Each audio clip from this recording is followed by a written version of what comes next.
Alright, welcome ladies and gentlemen, we're back here today with the official one and only Smite Super Builds, and it's been very much so requested to do an updated GEB build video. Now, for the reason why I don't do too many Guardian build videos is, for the most part, Guardians build in that support role, and building as a Guardian support, you don't really change your build at all. They pretty much run the same build. Of course, you have the optional items you can go into. Now, of course, a few Guardians, you can probably spice things up, you can maybe change it around, but for the most part, they kind of build the same way. But let's go right into it. Now for GEB, if you're playing him in Conquest, you more than likely definitely want to have a starter item, and the best bet is to go into the Watcher's Gift to help with the gold income. Supports are typically always behind in gold and XP, so don't be afraid if you're behind. It's normal for supports, but the Watcher's Gift can help you out there. Now the Market of Vanguard, you can go into this if you're looking for early aggression, or you're fighting against an Ares which has 2 damage over time effects, which in the laning phase it can get really annoying, but the Market of Vanguard passive can really help reduce that damage income. Outside of Conquest, the starter items are not really too relevant for that, so just kind of adjust accordingly. Now going to the boots, the shoes of focus are really good boots for GEB, since the shield is really great to just saving allies, things like that, and of course the basics, cooldown reduction, you get use out of all your abilities more often. Or you can go into the Traveler's Shoes for faster rotations with the 14% additional movement speed while out of combat, of course, and also the extra gold income. So this can help you out greatly with the gold income. So this paired with the Watcher's Gift is really great. But if you're outside of Conquest, then the Traveler's Shoes are not that great, so you probably just want to stick to the Shoes of Focus. The Reinforced Shoes I feel like are more situational. If you're going against a team with large amounts of crowd control effects, this will reduce that by 30%, also give you the 150 HP. So let's just stick with the Shoes of Focus for now. Next, it's really, if you want to go the traditional route, you can go into the Sovereignty right after your boots. Really great item, fairly cheap, decent on the HP, 200, but what we're mainly looking at is the Ur effect. The Ur effects also apply to you, so kind of keep that in mind. So you also gain that 20 magical protection. Of course, it goes to the allies around you in a certain radius, and of course the HP 5 is very important, especially in Assault. So really great item after that. And if you're going against a balanced team where they have a couple amount of bursty mages, which you're kind of afraid of, then you could probably go into the Hardware Amulet right after that, and you also gain that additional plus 20 physical protections. So you can go back to back if you're fighting against a balanced team. If you're not really warding against the enemy mage, then you could probably go into another physical item, or you can go into a more hybrid item like Void Shield. But on the topic of physical protections, if you're going against multiple ADCs and assassins, things like that, hopefully you don't get a warning like I always do. You can go into the Midgardian Mail to help slow enemy basic attacks and movement speed. Really great item to counter those. Hide in the melee line, it's fairly okay. It's really great if they crit on you, because then that gets 20% of that gets reflected back at them. So overall, you're just kind of outputting more damage to the enemy team. So it can work out.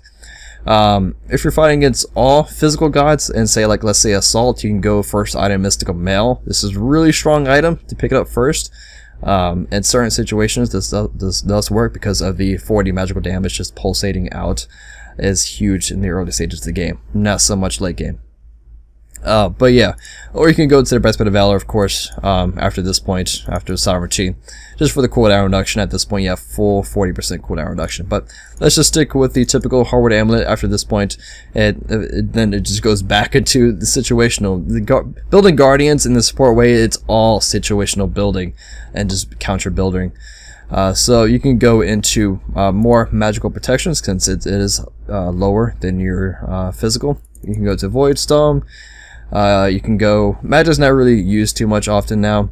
You can go into, let's say you're fighting against an Outposh or an enemy team that has a lot of slows. The Winged Blade is a really great item to counter that, just to counter slows with the passive. Also, the cooldown reduction is great, especially if you don't have Breastplate of Valor, but you have the cooldown boots. The 300 HP is huge for the low price of it. And then it just kind of goes into more just optional items to pick up into. So yeah, it pretty much wraps it up. It's just building supports is all situational, and just understanding the items and when they are good and when they are not good to pick up. As far as going into actives, there we go.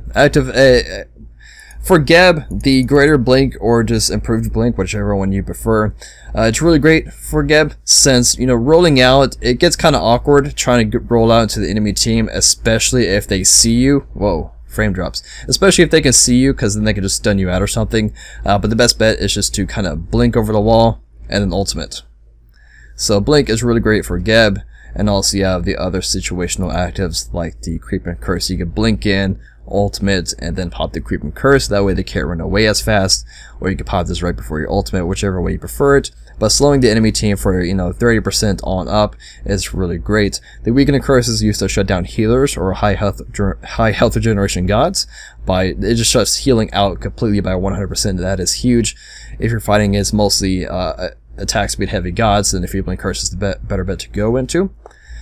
Or you can go into the Heavenly Agility to give all allies around you a huge movement speed buff and immune to slows, great against Outwash. You can go into the Shield of the Underworld. If the enemy team just mysteriously likes to just target you down first, you pop this as soon as you go in, and then you reflect some of that damage back, and they can't lifesteal off of you as well. Assault Salvation is really great just to give your allies more HP. And of course the shell is kind of tricky when exactly to pop it. Sometimes when you pop it too late, then obviously you have no use for it. Pop it too early, you know, it just gets kind of weird on popping shell just at the right moment. So that pretty much wraps up for the build video. We can probably go quickly into just damage items. If you want to get into a little bit more damage items, you can go into the Hybrid Ethereal Staff as like your last few items here. It gives a huge amounts of HP, and since we are a Guardian, our Guardians naturally have a lot of HP scaling. That works great into the Ethereal Staff, giving 2% of your maximum HP converted to magical power. It's a really nice item to pick up. Of course, we're outside of the room here, so we can't really pick it up. Let's pick it up real quick before we end the video. Let's just take out Voidstone and put this on. We went from 30 magical power to 141 magical power, so it's a fairly decent hybrid item to go into. So thank you guys so much for watching. I'll see you guys next time. Peace.